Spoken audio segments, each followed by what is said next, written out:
Сәлем достар, мен қазір сіздерге Harvard Medical School'дың, яғни медицинский сертификатын қалай алу керектігін үйрететін боламын. Видеоны жақсылап көріп алыңыздар. Көріп болғаннан кейін осы видеоға көмегімен сіз сертификатты алуыңызға болады. Яғни ноутбуктен жұмыс жасасаңыз сізге ыңғайлы болады. Ал онда кеттік. Бізде мынандай бет ашылады. Postgraduation деген сайт. Ол сайтты мен қазір сілтемеге қоямын. Астындағы сол сілтеме бойынша кіруіңізге болады. Енді мына жерде мынандай COVID-19 Resources for Providers деген бар. Бұл жерде көптеген әртүрлі вебинарлар бар. Мысалы, COVID-19 колледж кампустарында тест жасау деген сияқты мынандай әртүрлі вебинарлар бар. Бізге керегі, енді біз мұғалім болғанымыз үшін бізге керегі мына жерде ең соңында тұрған The reopening of schools during COVID-19. COVID-19 кезінде мектептердің қайтадан ашылуы, мектепке оралу туралы бұл жерде видеода айтылады. Егер видеоны ашып қарасаңыздар, мәліметтер бар,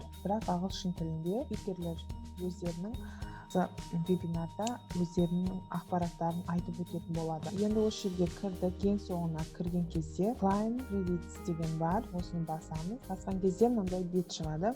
Click here дегенді басасыз мына жердегі. Енді мына жерге сіздің аты-жөніңіз жазасыз. First name атыңыз, last name фамилияңыз, email адресіңіз, почтаңыз жазасыз. Мен алдын жазып қойғаным үшін менде мынандай болып шықты. Email дегенге өзіңіздің қолданып жүрген почтаңыз керек. Себебі сертификатты сіздің почтаңызға жібереді. Сол почтаңызды жазасыз. Мына жерге submit жасайсыз. Submit жасағаннан кейін автоматически мынандай бет шығады. Осы жерге процентін көрсетіп тұрады. Мына жерде осы процентті 75%-тен асса сізге сертификат береді. Сіздер асасыздар, себебі мен сіздерге бұл жерде тесттің жауаптарын айтатын боламын. Өзіңіз сертификатта тұратын аты жөніңізді жазасыз. Қатесіз жазуыңыз керек. Себебі осы аты жөн сіздің сертификатыңызға жазылады және бір-ақ рет жазылады. Қазақстан деп жазамын ағылшын тілінде. Одан кейін астындағы мынаны галочка қоюды ұмытпаңыздар. Мына жерге I attest дегенді, сосын next дегенді басамын. Мінекей next'ті бастық. Енді мына жерде сұрақтар шығады. Тура осындай шығады сіздерде де. Quality of presentation дегенге excellent, мына екеуіне excellent дегенді басасыз.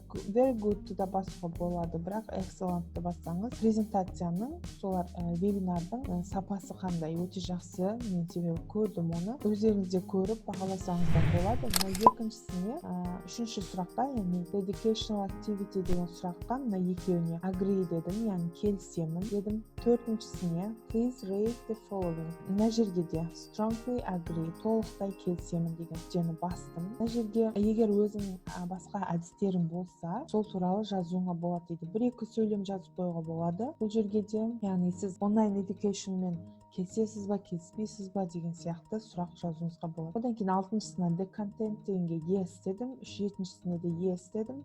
Сегізге нелерге галочка қойып шықтым. Implement, activity және create дегендерге. Тоғызыншысына да мындай сөз жаздым. Организаторларға сіз өзіңіздің рахметіңізді айту үшін осындай комментарий жазуыңыз керек. Одан кейін мына жерде 10-шысында what type certificate do you need дейді.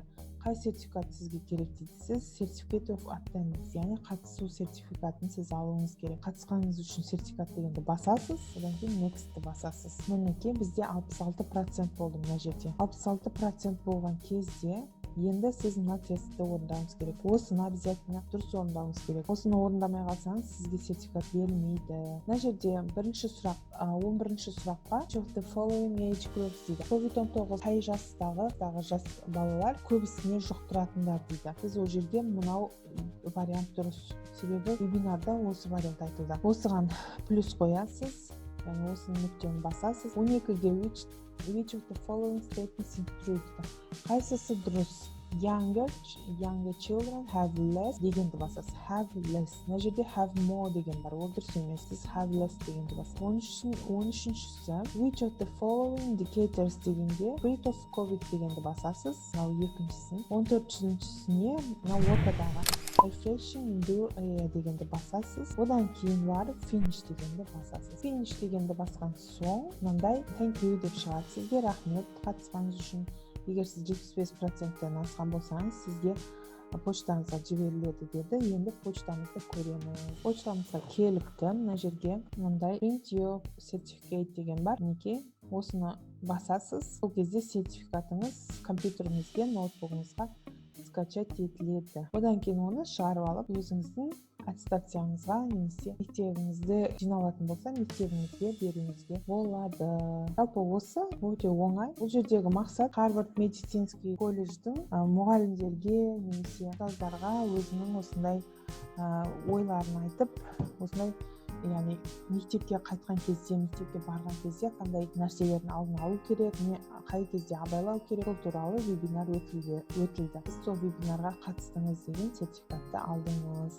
Жалпы осы Harvard Medical School бұл Harvard университетіне, яғни Америкадағы Harvard университетіне байланысы бар деп, бұл жерде медицинский мектеп болып саналады. Жалпы осы менің видеома лайкты басып, комментарий қалдырып кетсеңіздер, риза болып қаламын. Сіздерге рахмет. Күндеріңіз жақсы өтсін. Бай-бай.